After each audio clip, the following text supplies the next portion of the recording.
and welcome to the Make Joy podcast, where we chat about yarn and knitting, travel and textiles, and basically whatever else makes me happy. I'm your host, Alison Thistlewood, but you might know me as Champagne and Kiviot or Make Joy London on Instagram. I'm a self-professed yarn lover, passionate about knitting and making, and have been so lucky while living here in the UK to turn that passion into a job. First working as a sales agent for big yarn and craft brands, then as a marketing consultant to designers, yarn shops, to creating, organizing, and running yarn events, workshops, and festivals, and even working as a tour manager for a craft-focused travel company. On each episode, I go where my curiosity takes me, and in this first series of the podcast, you can expect that to be an eclectic mix of conversations with my friends and colleagues from the yarn and craft world. This is Series 1, Episode 7, A Little Social Knitting with Amanda and Fiona, and on this episode of the podcast, I'm in Vancouver and meeting up with Amanda and Fiona of Knit Social. Knit Social celebrates all fiber crafts and the making community with their events, retreats, and now tours that they've been producing across Canada since 2012 as Knit City Vancouver, Montreal, Toronto, and Calgary, and retreats in places like Poets Cove, BC with Andrea Mowry, or Canmore, Alberta with Alex Bird. I've only ever seen or met up with Amanda and Fiona at one of their events, which is never a good time to meet someone properly. So I'm really looking forward to our chat today. Welcome, Amanda and Fiona. Thank you so much for being game to meet up. Thanks for having us. Thanks for having us. I'm really excited that we're doing this. I feel like a yarn show is absolutely the worst time. It's hard to have a conversation. To meet someone. I feel like the last time I saw you guys at Knit City, Toronto last year, it was like full-on deer in headlights, because that was the first time you'd done a Toronto show. Yeah, it was intense. It was a lot. Yeah. It was a great show, though. It was great. Oh my thanks. God, it was so fun. Actually, one of the gals that I went with, she's a friend from Toronto, and she moved to the States. She met a guy, moved to got married, moved to the States the same year that I moved to the UK, and so we still have these online meetups together. And so she was at Knit City Toronto. It was like all the Toronto girls got back together again. So nice. And cool. She texted sort of maybe a month or so ago, and she's like, "Guys, the dates for Toronto for next year are out." And she's like, "It has to be around my mom's birthday, and I have to go home for that." Perfect. So put it in your calendars now. So I think we're having another meetup next year. Love that. And even Love to hear that. Rachel from Yarn in the City, she came up as well from Austin, Texas. It's great. That's what it's all about. Yeah, exactly. So we should dive in, and I want to start the way I always do, which is to sort of ask my guests how their maker journeys got started. So can you tell me about your own origins as makers? Sure. Yeah, do you want to go first, Amanda? Sure. I mean, I guess I've always, like, even when I was a kid, a teen, everything, I was into making everything. And so it was a total, like, Jill of all trades and master of none. Like, I just would try everything, and my parents got really tired of me, just like half-finished projects everywhere. But I still feel like I have that mentality. Like, I just want to try and make everything because it's fun. Absolutely. How about you? Yeah, I've always liked making and creating things. But I didn't start knitting and fiber arts until I was an adult, actually. I didn't learn how to knit until I was an adult. And I wanted to knit a baby blanket for my unborn son. He's now 17. Yeah. And that's why I that's why I picked up knitting. And that really stuck with me. I mean, I do other things. I have other crafts that I like to do, but knitting's definitely become my number one. Are you multi-craftual as well? Yeah, I'm pretty crafty. I've been having a whole conversation earlier about sort of being multi-craftual and just like, although I find with, I don't know, it might be the same with you guys, but with a lot of my friends, sort of, I do all these things, but I also do this one thing. Yeah. Really, really well, or that's my passion, or that's the thing that I return to time and time again. I like agree. Knitting is my comfort craft. Definitely. Right? Like, I don't... That's a nice way to describe it. I'd like to try all these other things, but like I always go back to knitting because it's, comforting. Because even trying something new, I think, can be uncomfortable. Yeah. Right? Or stressful, or... You make a lot of mistakes. Yeah. And I maybe want to don't get know it how to right fix the first them. time. Yeah. Or sometimes you're like, I've got to dial it in. I'm getting too many hobbies here. Like I can't be sewing, knitting. Like there's only so much time in a day, so I'm going to focus on like my favorite.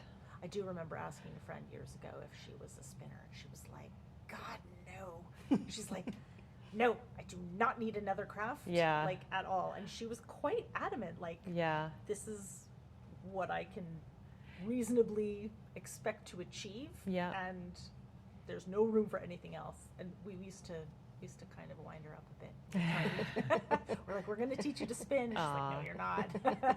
I would love to learn to spin. Amanda learned these last few years. She picked it up, and it's something I would love to do. But yeah, time, so little time, so many hobbies.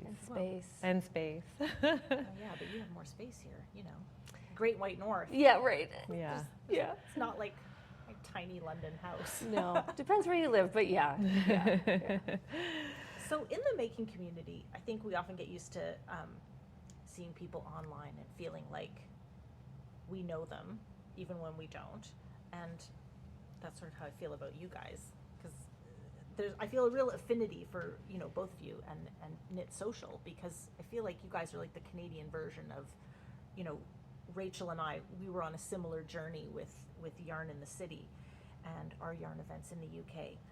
I'm really interested in how a lot of us come into the craft industry. So how did the Knit Social journey start for you guys? Did you guys come together as knitters, or were you friends before? Tell me everything. Yeah, so I moved into the complex that Fiona lives in, and they already had a knitting club established. She was my next door neighbor. Oh, yeah. Like across the hallway. We lived across the hall from each other. Our kids were the same age. Yeah. We had they were one. Yeah, our boys That are one. 17-year-old, he was one. I also have a 17-year-old. And so I They was were like, friends. yeah, I would love to join your knitting club. And then we were on a lot of committees together, like within the strata co-op thing. And we were like, oh, it's so easy to hang out with you and work with you. And then we had our second children around the same time. They're just a few months apart. Oh my They're gosh. 14. Yeah. Something in the water. Yeah. And then it was kind of like going through the whole, you know, maternity leave thing together, and we relied on each other a lot in those days.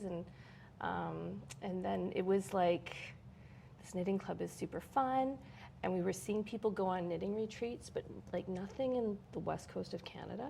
Yeah, So we were we're like- curious about knitting retreats, and our whole knitting club was curious about it. We'd be like, oh, that just sounds amazing. I think we all had really young kids at the time, and we It all was our just wanted to escape. get away for a It was fantasy weekend. about escaping. Exactly. Yeah, We like, wanted to just go yeah. and knit and not be interrupted for a weekend with our friends. It was like and we just, We're like, how hard could it be? Famous last words. Yeah, we were so naive, it was actually kind of perfect. yeah, it's better to not know what you're getting yourself into maybe, and then you're just a little bit more brave because you're like, I can do this. Yeah. I think so. Yeah. Yeah. I mean, certainly that's how I feel about knitting, or the first project I ever Yeah. picked. I was Yeah. like, well, it's kind of, I saw this pattern, and it's like kind of like following a recipe. Yeah, just I'm not a good cook either, so just, you know, you don't know what you don't know, and I think there's Yeah. something quite liberating Yeah. about that.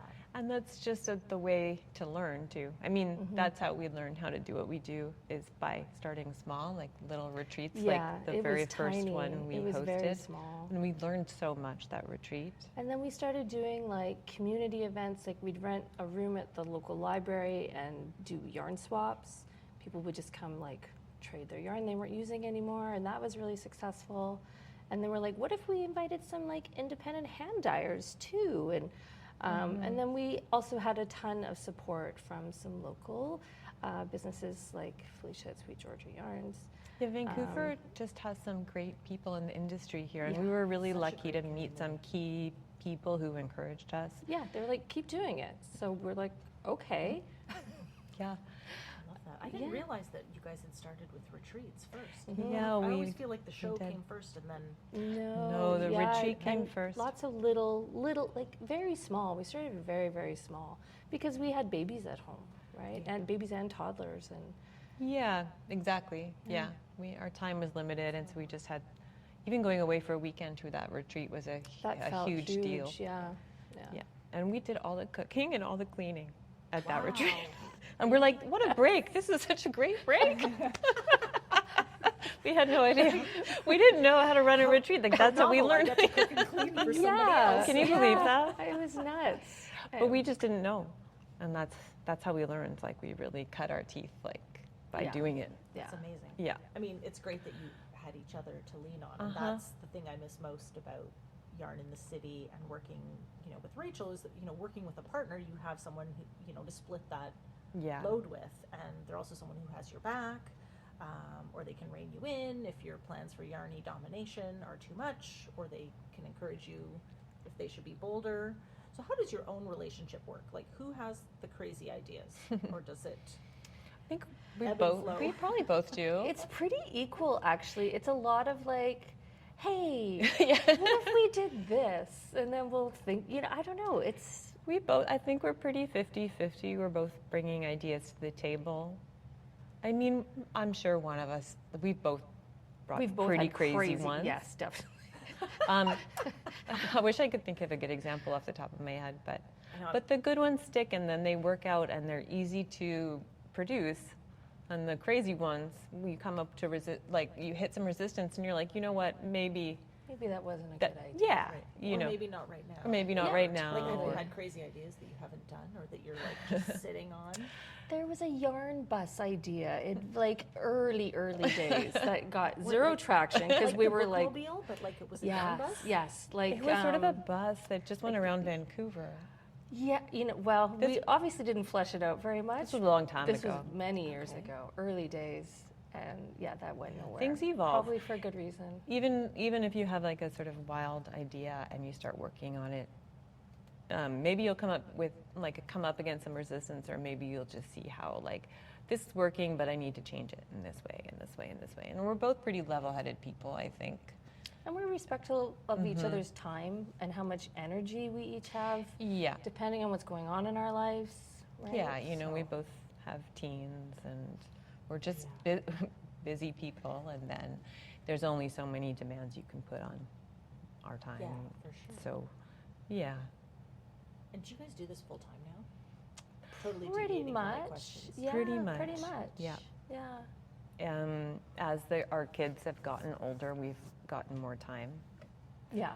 And really, that's how we've sort of been able to expand, is by the more time we have, the more we can do.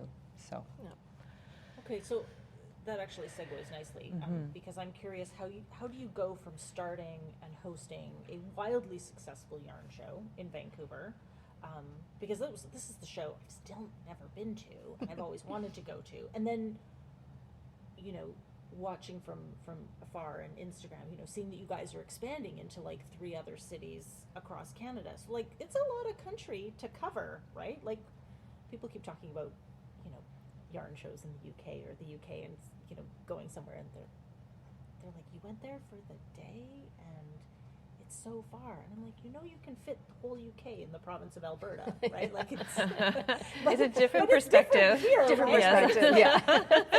Yeah. a lot of country to cover. So how did that transition happen? And because it also, correct me if I'm wrong, coincided with the pandemic, or Yeah, sort of that was sort of derailed interrupted. It was slightly, interrupted, because yeah. I did go to that first show in Montreal, which Mhm. was amazing. The postponed show. Yeah, the Yeah. postponed show. Yeah. So It was a lot of encouragement and support from other people in the community, to be honest.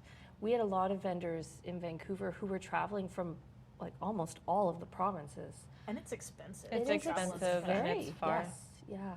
So we had a lot of support and we were nervous. Yeah. It took us a long time to pull that trigger, I guess, if you want to say. Yeah. But I mean, Vancouver's not central. It's pretty. And it's expensive. Yeah, it's expensive. yes, And and like you said, Canada's a big country, and there's opportunity in other cities.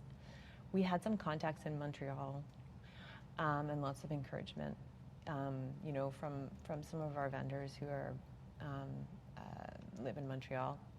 And our main thing was we were worried about not speaking French or not being fluent in French. But We've made it work. We've made it No, work. I Made think it you guys work. have handled that beautifully.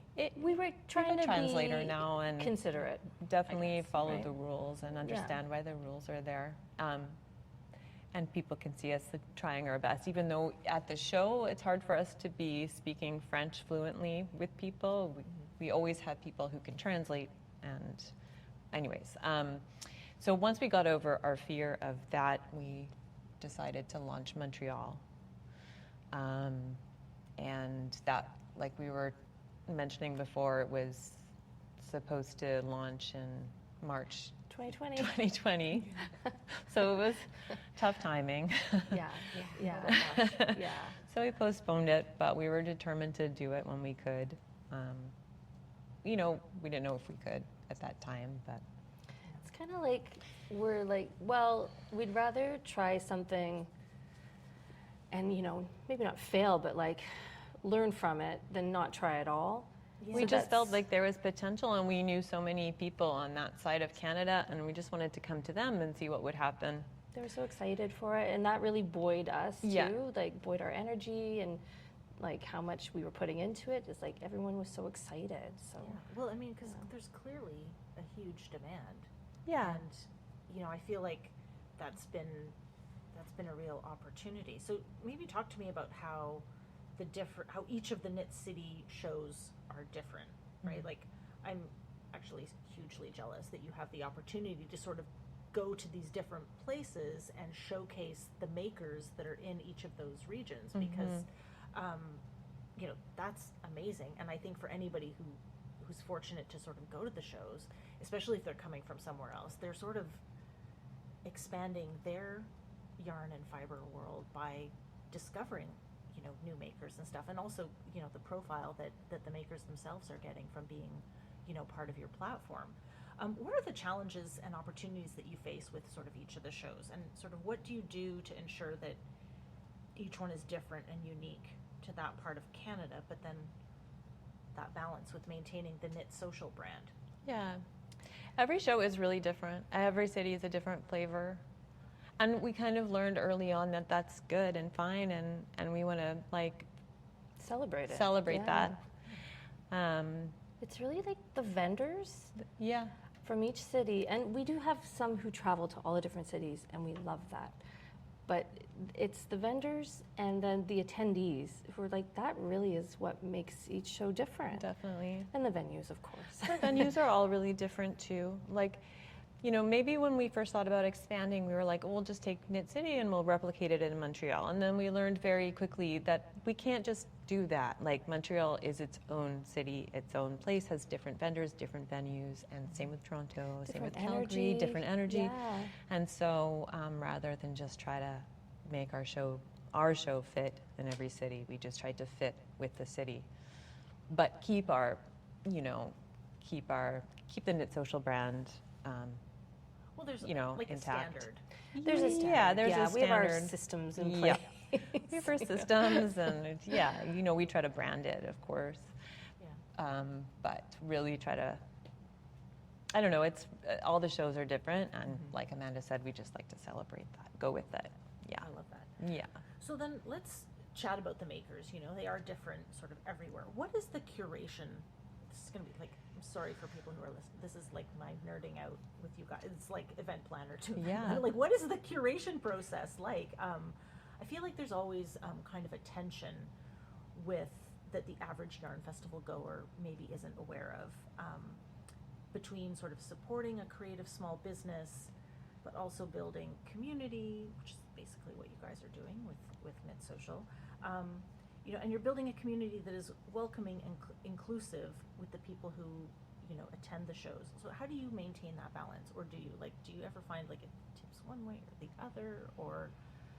I feel like we've been really lucky in terms of curation because, Fiona, this is really more her department actually, is the vendors. Yeah, we split things up. Like, Amanda definitely, she's does all the programming, and she hires all of our instructors and schedules all our workshops. And I'm the marketplace person, and I am the contact for all the vendors and accept all the applications. Yeah, it's a lot of work. It depends on the venue we're at. If we have a lot of space, we want to accept everybody. We really try to accept as many vendors as we can. That's why we have the show. We want to showcase these vendors who need a platform. If we can't accept everybody because of our venue limitations, which is the case, it happens. I mean, you can't get like in Vancouver, we have a hockey arena, which is nice, but we don't have that in every city we go to. Yeah. And so, you know, if we have to turn vendors away, we just make sure that we accept the vendors, as many vendors as we can from the city that we're currently hosting that city in. So if, say, we're in Toronto, we want to accept as many local vendors as possible. Because it's a Toronto show. It's not a Vancouver show, come to Toronto, you know. Absolutely. And like Amanda said, luckily we have a lot of vendors who just come to all of our shows, and that's great too. It's a percentage, and there's room for everyone, and if there isn't, it's because of our venue. But we have recently launched a new program called Emerging Makers, which we've been able to host in 2 shows, and we'll be doing it in Vancouver too. And it's sort of a marketplace within a marketplace. So instead of like, purchasing a booth, you can purchase a table. It's sort of a smaller area. You're with a smaller group. It takes up less space on the marketplace floor, and it's targeted to vendors who, you know, there might be like a financial barrier between them getting a booth, or if they've never been at a show before, vended at a show before, and they aren't sure. They just want to get their footing, and they don't know if it's for them. It's a good opportunity for them. Yeah, to start. Yeah. But also, you know, we try to offer those spaces to people who were waitlisted as well, because we just want to, you know, we really do try to accept as many people as we can. Turning people away doesn't feel good.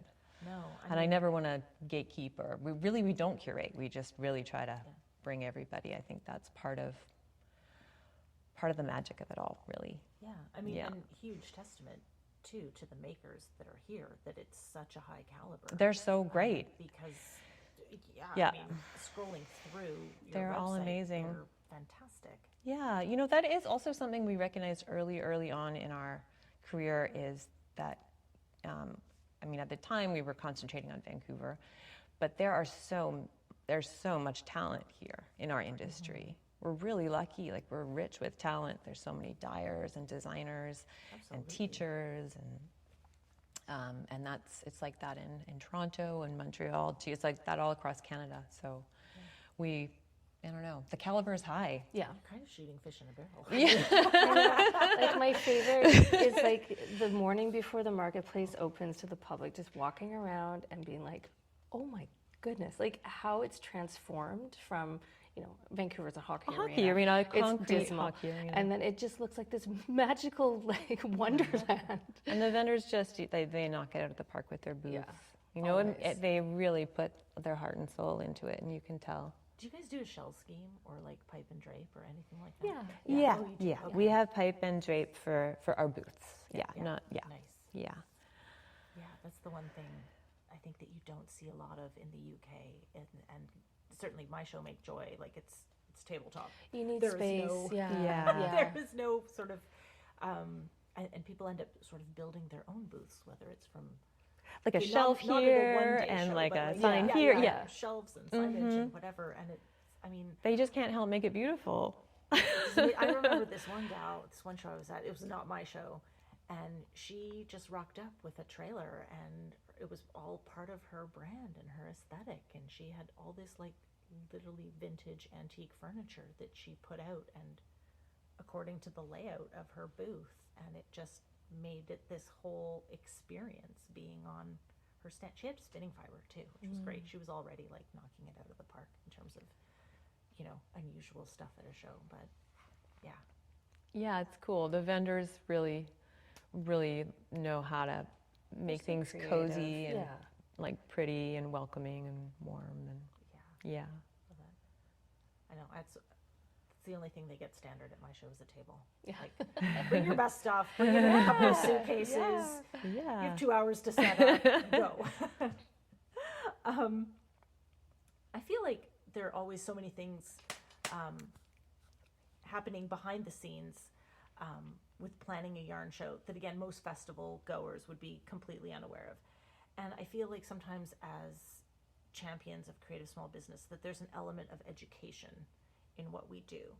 So what do you wish more people attending yarn shows knew or were aware of, so that you could potentially, that could potentially make our lives as yarn event planners easier?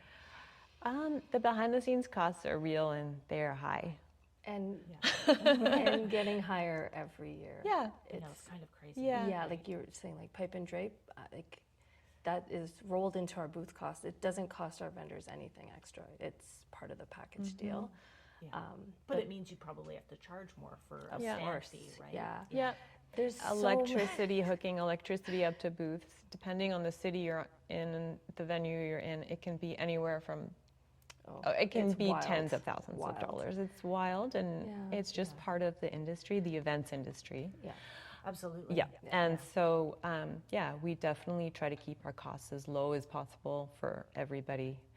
But there are costs behind the scenes that, of course, before I started event planning, I was never aware of, and I'm sure our guests aren't aware of them either. No. Yeah. Why would they be? But Sure. it's just it's surprising when you just get behind the scenes, just how expensive venues are. And Everything. Well, and because adds you up. guys are doing things in such large scale venues as well, right? And I think that's when you get into sort of the events industry, charging those costs and stuff. It is quite different in the UK that, shows tend to be much smaller in scale. They're not in a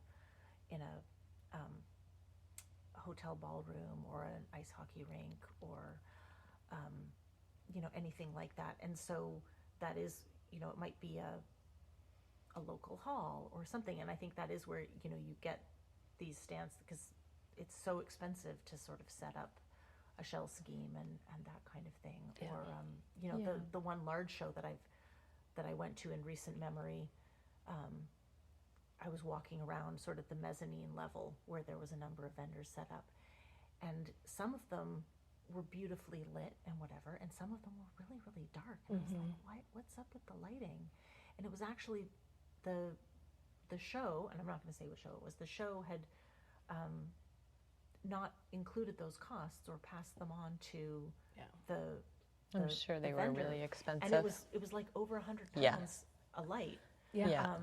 So some of them, would bring their own lights. Yeah. So then, Yeah. of course, you're kind of like trying to figure out where to like plug them in, or are they on batteries and stuff. And I was just like, and it's hard, right? Because you feel for these vendors who, maybe it's already been an expensive endeavor for them to come to sort of have an additional cost, but then at the same time, as a marketer, I'm always looking at something through the lens of the customer experience.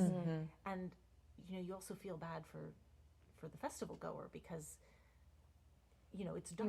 You want there to be light. You want to see what you're looking at, or Yeah. you want to see that vendor also succeed. We know that we need electricity, especially at our hockey arena. We have to have it, and so we just roll it into our booth cost. So we try not to spring any other fees besides the one flat rate on our vendors, because they have, they're paying for the booth. But they're also paying for a hotel. They're also paying for transportation. They're also paying for a lot of other things. And we don't want to be like, oh, well, you have to pay for electricity, and internet's going to be $50 if you want internet. We just try to make sure they know exactly what they're paying up front. So no hidden costs. And we just want it to be a great experience for everyone. That means attendees, vendors, everyone, right? And so that is things like, oh, it's really dim in here. Like, nobody wants that, right? You have to be able to see yarn. Really, it's like, it needs light. Yeah. Absolutely. Natural light's best, but that's hard to find. It's very hard. We've only managed one venue that is natural light. But that's been our whole goal from the beginning, is to create a show that we would want to attend and leave without complaints, basically. Yeah. Right? Yeah. So that's always our goal. Well, and absolutely. As an event planner, going to an event where I am not thinking about any of those things or worry about any of those things and just having a great time. Like, what a gift. So thank you. No, thank you. Yeah, no, I mean, they're absolutely amazing. Just, you know, like it's all amazing. We've been sort of chatting a lot about the business side of things, though. So, like, and you guys said that you're doing this full time now, but what do you do to relax? Is it still knitting or making, or Definitely. is there other stuff? And we definitely feel passionate about knitting and making still. It's like a huge part of our lives. I love sewing too, and then recently I've been really into natural dyeing, and then that has led to gardening. So those are things that help me relax. Do you have a dye garden at home? It's not at home, it's at my partner's. He lives in Pell River, which is Okay. I know. Sunshine Coast. Yeah. Yeah, I know where that is. Yeah. So I have a garden there. Yeah. Beautiful. We were there yesterday. What? Nice. Yeah, I was in Gibson's yesterday. No Okay, very way. We were supposed to go to Bowen Island, but Oh, the fairies. the ferries. Yeah. The ferries were late, and we were gonna have to like wait for 2 because they were full. And Yeah. we were like, we'll go do something else. And then my brother said, let's just go to Gibson's. Nice. Okay. It's nice there. Yeah, it was great. Yeah. We didn't get there till 3:30. Yeah. We left the house at like 11:30, but it was fine. It was Yeah. great. The water was gorgeous. Yeah. So I'm jealous of your Yeah. like natural dye garden. I love it. It's like a really nice part of my life, a nice relaxing part of my life. Do you do like the dyeing like in jars and stuff? Have you done Like that? solar dyeing? Yeah. Yeah, I've done I that. don't know the names of Yeah. I've done that. I've also this year I've been really into pressing flowers. So I built a flower press, and then nice. the flowers they all have dye in them, natural dye in them. And once they're pressed, you can like pound them onto fabric, so you get like a really crisp flower print. I've seen some of that on So I'm kinda into Instagram, that and I'm just now. like, okay. Yeah, it's pretty. No more new crafts. Exactly. I know. Right? I know. But I would I'd love to spin. I'd love to weave. Like there's so many other things I'd love to do, and that I find hobbies really relaxing. Honestly. Yeah. Yeah. I do a lot of cooking. That's my thing. Because a lot of our work is sitting in front of the computer all day long, or in meetings, Yeah. like video chat meetings, like all day. And so I'm like, I want to do something where I'm not like looking, like I love cooking, and so I'm happy to just go do that, no recipe. And that's very relaxing for me. And then I love reading. I read a lot. And knitting, still knitting, like always. Like I said, it's my comfort craft, so. Yeah. Do you read and knit at the same time? No, I knit and watch TV. That's Okay, my. well, that works. Me too. No, I like to. If I'm reading, like especially right now, I can sit in my backyard and read. And it's just like that's like the lovely. ultimate relaxation for me right now. I feel like maybe I'm trying to do too many things. I blame Rachel. Rachel, I blame you. We were on a train once going somewhere for Yarn in the City, and she had her Kindle out, and she was knitting. I'm like, what are you doing? She's like, I'm reading a book. And she would just every so often reach over and just. That's cool. I She was reading, admire but then that. she I'm kinda- jealous of that, but I don't know if I don't know if I could do that. Maybe on a Kindle though, if you're Yeah, just going I back tried and it. forth. Yeah, like so you just. 'Cause Yeah. Especially if you don't have to pay too much attention to it's got to be the right like knitting, garter right? Like stitch? when we talk about social knitting, Yeah. right? You know, garter Yes. stitch Yeah. or stockinette or something where you're just going around in a circle Yeah. or like a sock or whatever, then I can be like, oh yeah, I'll sometimes do it. It takes me like an hour to commute to work, Okay. like to my day job. So if I get on the right train in the morning, it's 40 minutes on one stretch on the train. And then if I get a seat, Yeah. like Prime knitting. Prime time. knitting right time. time, right? Yeah. And so sometimes if I'm in the middle of a book, like I've got my phone propped on because I use the Kindle app, propped on my leg, and I'm knitting, and then I can just swipe over. I'm sure people have no idea what the heck is going on when they see me They're probably knitting really and reading, which is- impressed. Yeah, I mean, you're doing two things, and they're just probably staring at their phone. it's better than reading emails to tee up my day, right? Yeah. Just get some you time. The Make Joy podcast is shamelessly sponsored by Make Joy, a celebration of yarn and friendship. A one-day yarn festival like no other, Make Joy returns to London this year on Saturday the 8th of November and promises to be bigger than ever before with more exhibitors, talks, and now workshops too. Plus a very special after-party with very special guests. You won't want to miss it. Save the date now and find more details and tickets at makejoylondon.com. of course, we should give you guys a plug. The next Knit City event is Vancouver. Yeah. On the 26th and 28th of September. But how about after that? Like, what plans do you have bubbling away for the future, if you're ready to share them?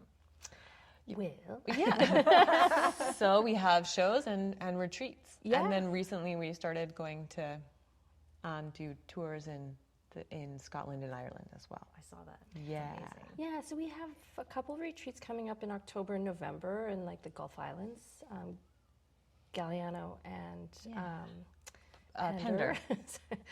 Yeah, and then February we have our retreat in Canmore that's coming up. We haven't fully announced it yet. It's on our on website your kind website. I of saw quietly. it. Yeah. Yeah. It's kind of quietly sitting there. We haven't opened registration yet.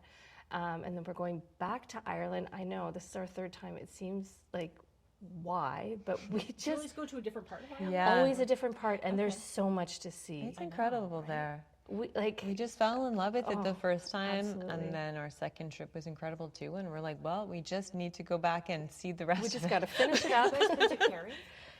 No, We will be. We will be. Yeah. Yeah, I'm so Yeah. excited for that. And then our next Knit City will be in Toronto, March 27th, 29th. Yeah, and we 2026. have a It's in my diary. new venue. Oh, wait. That's our big news. That's our Can big you share news. that? Yeah, Sure. yeah. Yeah. Sure. So we'll be at the Enner Care Center, which is on the exhibition grounds. Exhibition place. Yeah. Oh, Yeah. fantastic. Yeah, it's a good venue. Yeah, and Hotel X will be doing like our workshops there. Like, we're really excited about this venue. Yeah. That sounds great. Yeah. I mean, Yeah. not that, the Weston Harbor Castle was good, but Yeah. it was a bit, like, as a former Torontonian, Yeah. Could have been better. bit weird to get to sometimes. Yeah, Sort we of- agree, and Yeah. and definitely there was a few things that were like, I feel like we could improve on this, and especially load in for the vendors. It was hard to load into that hotel. It's a downtown well, and it's- commercial alley, and it's just not.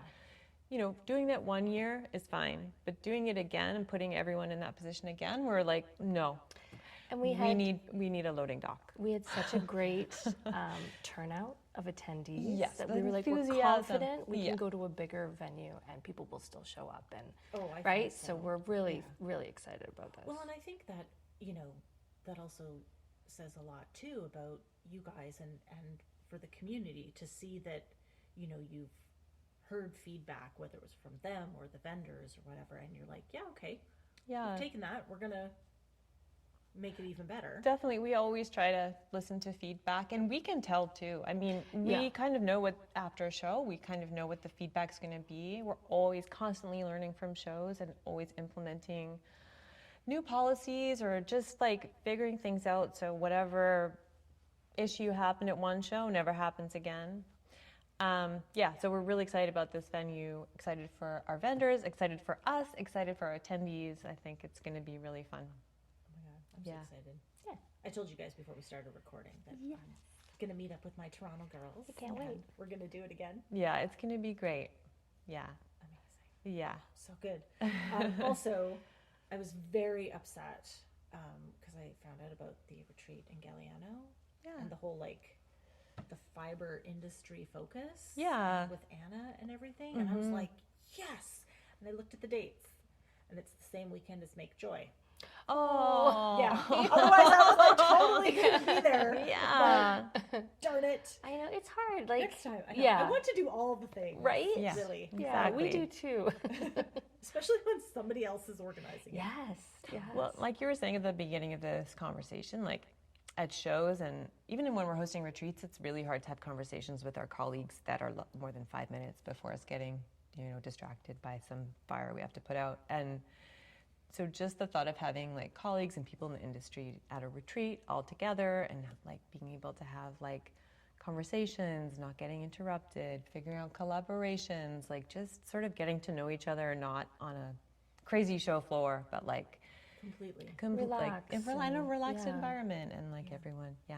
And I think it's smart. It needs to be sort of like outside of that space. I know it was something Rachel and I always used to talk about, like how could we have that kind of camaraderie and networking kind of element in or around a show. And unfortunately, there just isn't room around a show. There's exactly, because everyone, everyone's busy after a long day. Everyone's tired. And then they're tired. exhausted. Yeah.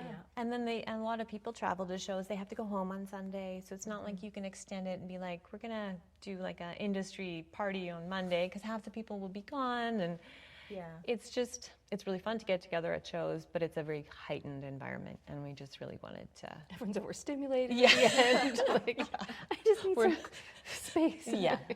Yeah, I need quiet time. Quiet I time. did try to do a sort of an after party for Make Joy for the vendors. Yeah. Afterwards, once the crowds had cleared out, and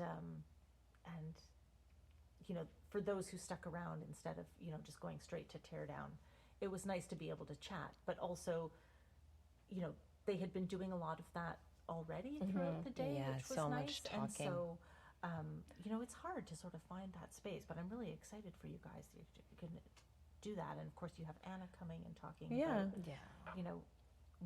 the Canadian wool industry, which, super excited. Yeah, about. she's so interesting to listen to, and she's the best. She's such a fountain of knowledge, and she's such a good public speaker. Yeah. And really, truly interested in championing everybody involved in the Canadian yarn industry. It's a very blanket statement, but you know what I mean. It's true. Right? She's so supportive. Yeah. She's been there in Knit City since the beginning. Actually, fun fact, Anna Hunter taught me how to knit. No. Yeah, Yes, that's she right. was a friend of a friend years ago, and she knew how to knit. Obviously, this is before she'd even opened her store. And we met, and she was knitting, and I was interested because I always love trying new things. And yeah, she sat down and taught me how to knit. Oh my God, I love that. Small world. I know, I know. Yeah. Yeah. Totally Yeah. small world. Well, that's one of those things, I think if it's 6 degrees of separation, sort of in the real world, what is it in yarn world, right? Do we know? Do we think it's 6 less than- microns? That's Yeah. what you're like, it's more microns than that, actually. Doesn't take long to find somebody in common with another knitter. Absolutely. And that's really nice. That's Yeah. a really nice, it's just we're all connected. We really are all connected. Absolutely. Yeah. And it's nice that, whatever differences we might have, or, whether it's backgrounds or wherever we are, that there's always that one thing that connects us. I don't know about you guys, but Rachel and I always used to get asked about the Great London Yarn Crawl. We had to put it on our FAQs. People were like, is it okay for me to come by myself? Oh, yeah. And we were like, oh, honey, absolutely, right? And you will have 15 new friends at Exactly. least Yes. from your team by the end of Yes. the day. Absolutely. That's one of our favorite things about Oh, retreats is the connections that people make, whether they come by themselves or they come with friends, but meet other people, and then they come to the retreat all together the next year. And they were like, we met at your retreat, Yeah. and now we travel together to Now they're all other yarn BKFs. events. We're like, what? That is the best feeling. Yeah, it's Yeah. really great. And that's, a huge testament, to you guys and what you're building. I think what we're all trying to build, right, is that community, right? Yeah. It's not just For sure. selling yarn, although, hey, we're event organizers, so that has to be part of it, right? But Yeah. I always feel like it's really about the bringing people together. That's definitely Absolutely. was our inspiration. We like to build community. That's just when we team up, that's just our strength, and It's fun, right? it's what we It love is to fun. do. Yeah. I'd like to do a bit of a lightning round towards the end of a conversation. So don't think about the questions too hard. Okay. Just answer from your gut as fast as you can. I haven't done this with 2 people before, so I'm not quite sure how this is going to Okay, go. well, but you can go first, Fiona, and then I'll go second. But you want to do it that way? Is that, we can do. Well, Or but we like, can- or for- one after another? one after another. Okay, Sure. sure. Yeah, does that work? Yeah. Knitting or crochet? Knit. Knit. I love crochet, but knit. Okay. See, this goes back to. Can I the whole, only like- say one word, or can I say? You can talk. You can do whatever. Yeah. No, it doesn't have to be. It doesn't have to be one word. Gosh, now I feel like I have to come up with rules for this. No, sorry. Knit, but I love crochet. Okay. final answer. Well, same. But even I do when both. We all are multi-craftual. Finch and I were talking about. Well, we talked about this already, Yeah. right? That there's that you might do lots of things. Yeah. But there's the one thing that you come back to. Exactly. Okay, what's your favorite thing to knit? Sweaters. Sweaters. Oh yeah, you are. I feel like you guys are my people. Yeah.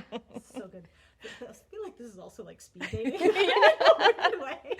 What else you got? What else you got? Whose patterns do you gravitate towards? Oh. I don't really gravitate towards a certain designer necessarily. I gravitate towards a certain type of pattern. I think Amanda's similar. Yeah. We've really learned, like, from all the sweaters we've knit, and all the clothes we've knit, like, we always go for whatever is the most simple, everyday, wearable thing. I like a it's an classic. aesthetic? It's an aesthetic, I really yeah. like it, and I look at the shoulder construction on sweaters. That's what I look at now. Okay. Yeah, because you From know what suits your experience, body. From you know. experience, yeah. Nice.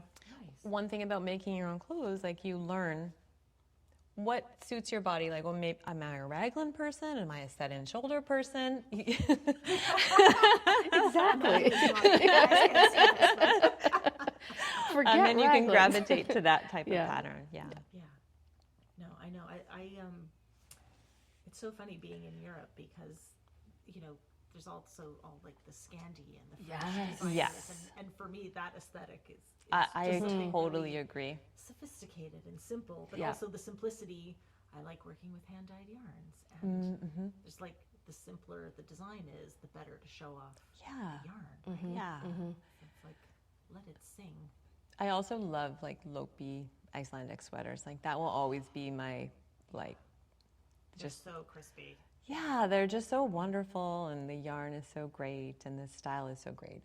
I really love that Okay. style. When we're Yeah. done, I'm going to ask you for some recommendations Yes. for patterns because my brother Sure. just came back Oh. from a road trip last Yeah. week, and he stopped somewhere in Oregon or Washington and met this woman who has her own flock of Icelandic sheep, What? and she like processes the yarn and the fiber and spins it herself. So he brought me back 2 skeins of hand spun That's of so this cool. from Icelandic sheep somewhere in Amazing. Your brother the sounds Pacific cool. Northwest. My brother is very cool. I have knit him an Icelandic sweater out of Lopi, Yeah. which he did wear when he went to Iceland, and then bought a not dissimilar jumper to the one that I had already knit. Really? I think I paid about 40 quid for the yarn, and he probably paid about $200 for the jumper. I was like, really?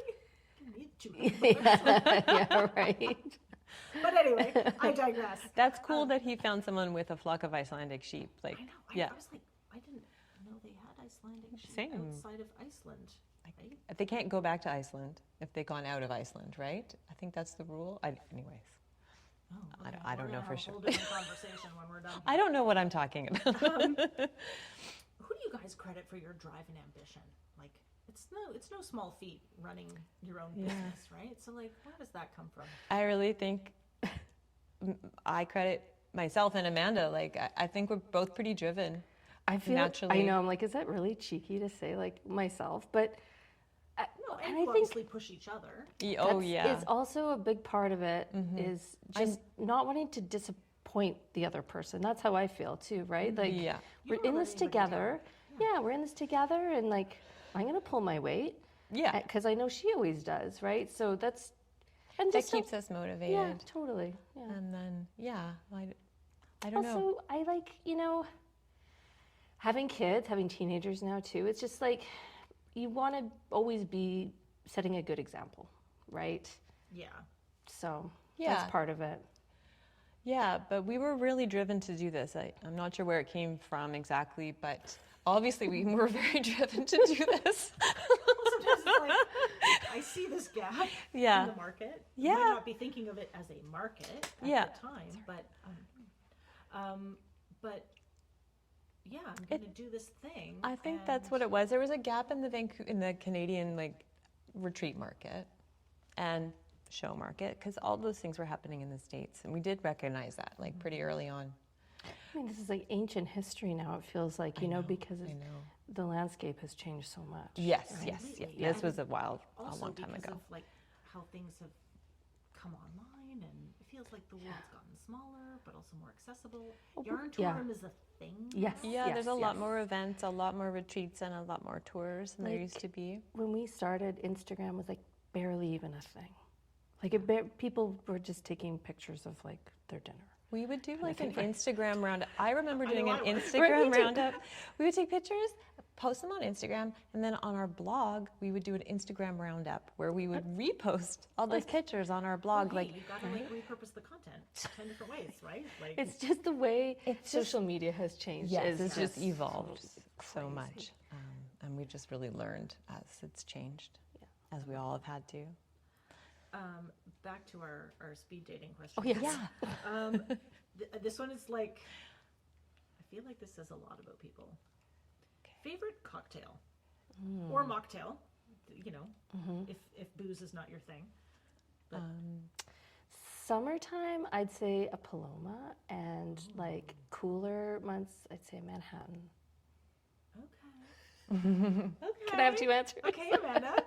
I like that. I would say gin and tonic.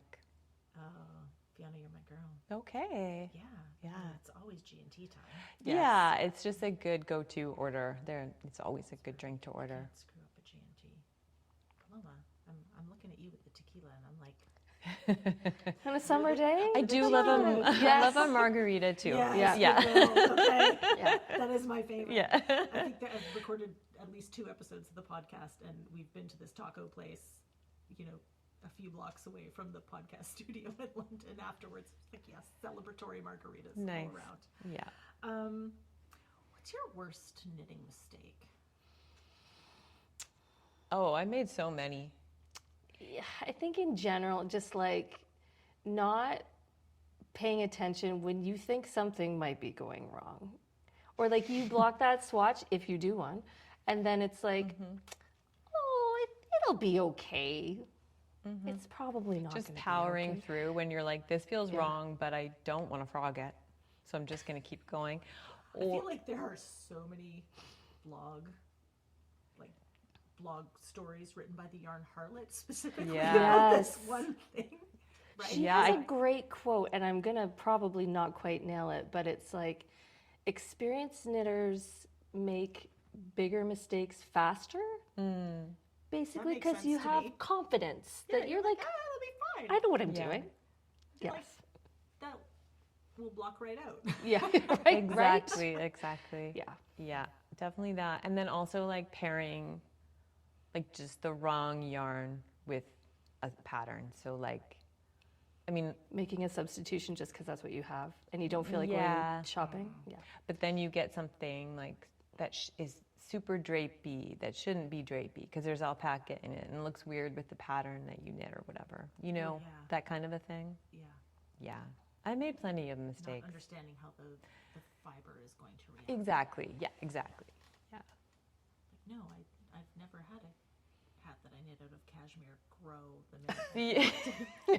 And it had to, the brim of the hat had to be rescued with knitter's elastic. It did end up being salvageable, but Right. it's pretty, oh my God. Frog or fudge? Frog. Does fudge mean power through and pretend it's not like, happening? just fudge it a little, like just kind of fix it or make do or I will kind of- fudge and then I will frog. Like I'll fudge it and be like, it's fine, and then like a few days later I'll be like, no. girl, you're fooling yourself here. You have got to rip it out. I've gotten much better about that, but Okay. I can really convince myself it's gonna be okay. Especially if I'm like all set up and I'm knitting and I'm watching some show and I'm like, I'm in the zone. I don't want to like. Yeah. I mean, if it's like, Stop oh, it. I have one extra stitch, like just knit those together, you're fine. But Yeah. but if it, I've learned that from experience, right? Yeah.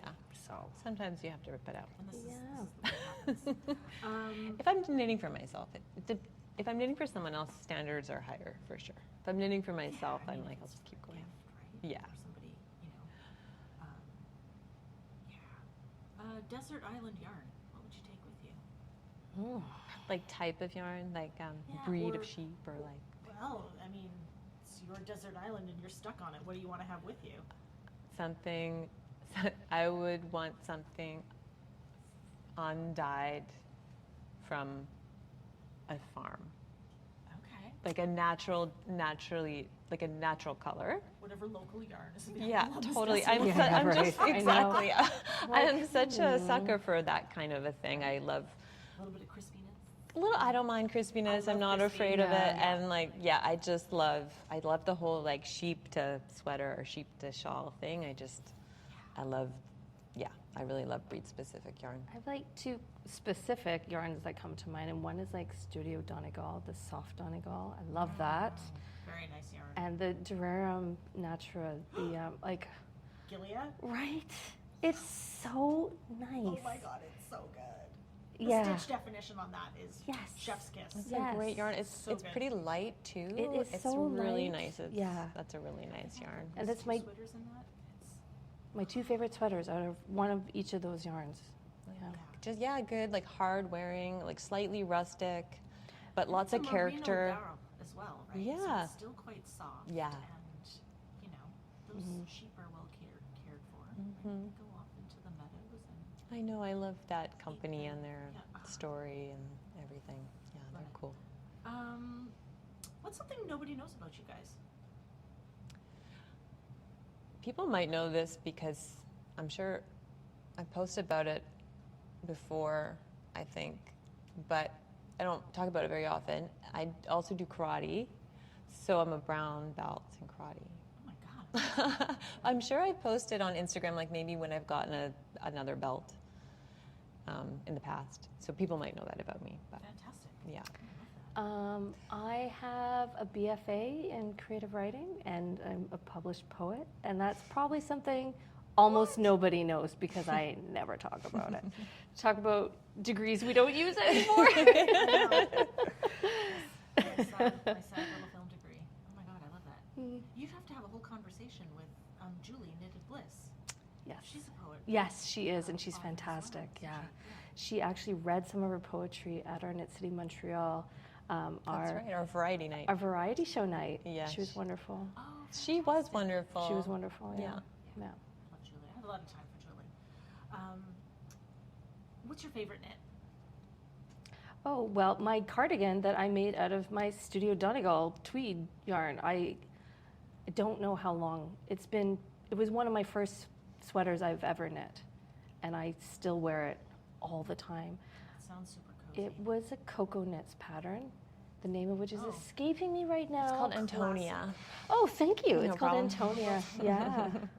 It's a really cute pattern. It's just like a classic cardigan. Just a classic. Speaking of V-neck simple cardi. aesthetic, Yes, right? yeah, Like, that's she my has thing. such a good, Mhm. Yeah. good eye for design Mhm. as well. How about you? I knit a long time ago now. I got some undyed Cascade. You know Cascade Eco? Yeah, Classic Cascade. Good yarn. Yeah. And Workhorse yarn. yeah, yeah, outerwear. Yeah. And I knit that sweater called Rug, which is by a Japanese designer, Junko Okamoto. Okay. I hope I'm not saying that wrong. I might I be. don't think so. Um, I have taken a year of Japanese, and that sounds right. to okay, me. So there you cool. go. There's my thing that nobody knows about me. That was actually a free pattern. She has a lot of other patterns. Like one is called Twigs. It's like quite well known. And anyways, she has a really Patterns are great. yeah. She has a really cool aesthetic. And I knit that sweater with yarn that was given to me, and I wear it all the time. I've mended it multiple times because I wear it so much. It's just the cutest shape, and the pattern is really cute. And it's because the yarn is kind of like a sheep color. It's sort of neutral and just goes with everything. Oh, Yeah. I love that. Oh, I need to go look up this pattern. This is great. I'm like making notes when I'm editing later. Okay, this is maybe not the most fair question, but favorite Knit City location? They're like our children. We can never choose a favorite. And even if we had one, we couldn't possibly say. I will say we're super excited for Toronto this year because of our new venue. Yes. But we have a soft place in our hearts for all of them. Actually. And Vancouver, It's I'm impossible really, to really choose. looking forward to this Vancouver because this will be our last Knit City Vancouver in our location that we've been at since 2014. In the PNE, right? And Yeah. PNE. So they've changed their booking policies moving forward and will not be doing consumer shows anymore. Well, Oh, that's the short answer. But Yeah, they're going to do more concerts and stuff. It's just Okay. a better moneymaker for them, I think. But and anyway, so we're really thrilled to have like one last hurrah there. yeah, That'll be cool. totally. Yeah. Yeah. And so then, do you know already where you're going? I guess because you're doing them sort of biannually now. Yeah. It's there maybe isn't as much pressure to worry about because you've got. I mean, there is, but Yeah. because We have places 2 book up years. quickly. Yeah, Yes. but you've got 2 years before the next one. Yeah. Yeah, we're in the process We'll of figure it checking out. out some options. Yeah. Yeah. Oh my god, I can't wait to hear all about that. Yeah. Okay. Any plans? This is totally like not part of the thing. Any plans for an Atlantic Canada show? We get people asking for Yeah. Halifax all the time. We would love to do Halifax That would be one day. great. Yeah. I mean, never say never. Yeah, as our kids go through different stages, our families go through different stages, we find ourselves able to like take on a little bit more. So like, never say never. We're open. But we're also pretty realistic about our time. Like, we never want to take on something that we bite off more than we can chew. Sensible. Yeah, so, all in good time, I guess. But we definitely, people ask us Love all to the go time, there, and, yeah. and it would be fun. They have a really great convention center there, too, so. Okay. Yeah. I don't think I've ever been to Halifax. I which is haven't. probably Yeah. why I was like that just popped into my head. What do you want your legacy as makers and yarn event planners to be? Just, I don't know, we're really happy with the connections that people make at our retreats and our shows, and we're really happy when we see community being built. It really drives us. It's really something that inspires us, and it's a huge part of what we do Yeah. is like the community building. Yeah. And so we just love to bring people together. That's what it's all about. That's what it's all Yeah, about. and seeing those Yeah. connections and then seeing, that's really it. Yeah. That is it. Yeah, the bottom line. Yeah, that's kind of what is most important to us. Amazing. Amanda and Fiona, thank you so much for taking the time out of your weekend to come and check, because it's like a Sunday night. I mean, we're sort of in the Sweet Georgia studio, and Felicia's upstairs working, letting us record here. We've got like the river next to us, and Beautiful. it's like a gorgeous night. But I really appreciate you guys coming and sort of being indoors, and you guys don't know me from Adam. Just like, hey, We know you kind from of do the online. same things. I know it is. We know each other from online. And then 5-minute you meet conversations at somebody. shows. It was really nice to talk to you too. Yeah. We've talked at shows Yeah, and it's chaotic, 2 minutes. and it's I nice bring to you have. chocolate. I feel I like know. I've bribed. know, I've, yeah. I've bribed you. Yes. I have no chocolate today. I'm sorry. No British Cadburys. It's in the mail. But thank you so much. I really can't wait to attend another one of your events. in Yeah, I can't wait to person. see you again. Yeah, thanks for all your Hopefully support. a Canadian industry event Yeah. at some point, if it's not the same weekend that my show is. Yeah. Rude. We'll have to next before we schedule another one. We'll coordinate. consult. We'll coordinate. Excellent. I appreciate that Yeah. so much. Yes, pander to me. Yeah. Where can people find you guys? Well, our website is knitsocial.ca. Very important. Yes, because we're Canadians. Instagram, we're Knit Social or Knit City Canada. All Knit City information's on Knit City Canada, and then everything else is on Knit Social. We like to share some of our personal life on Knit Social, and we promote our retreats and stuff on Knit Social. But yeah, Great. yeah. Thank you so much. I'm going to make sure that's all written up in the show notes, and that people. I think this episode should be coming out before the September event. Amazing. Yeah. Well, the more the merrier. If you are in Canada or wanting to go on a yarning adventure, you should absolutely go check out Knit City Vancouver, the 26th to the 28th of September. That's right. You're all very welcome to come. You've been listening to the Make Joy podcast, a place where I chat with my favorite yarn lovers about creativity and things that bring us joy. Thanks for listening, and I look forward to us making this enjoy together soon. Take care.